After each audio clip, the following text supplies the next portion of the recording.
Danny DeVito is my oldest friend, Yeah. and professional friend. Yeah. In 1965, he and I were in summer theater together. Right. And that was the first summer where we got paid money to act, which is a real big moment because you could call yourself a professional, An actor, right? yeah. You're a professional actor, somebody paid me money to act. And then Danny and I were roommates together in New York for a while. Yeah.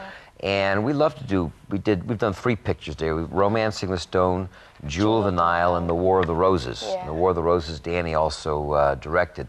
So I'm fooling around with another script. We'll see. I don't usually like to do sequels, but everybody keeps asking us to do another one. Yeah. So we may do one. Cool. What was it like living with Danny DeVito? Like, what was a typical night with Michael and Danny?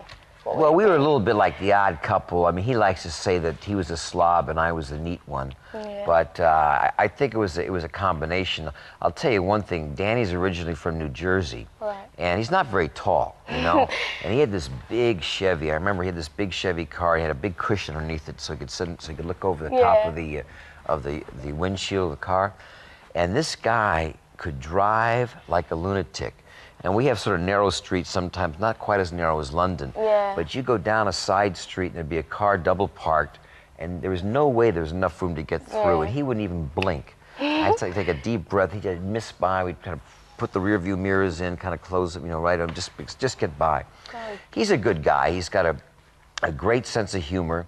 And he started, sort of like you guys did here with YCTV, he started making small films, you know, on video. Right. And then on Super 8 back in those days.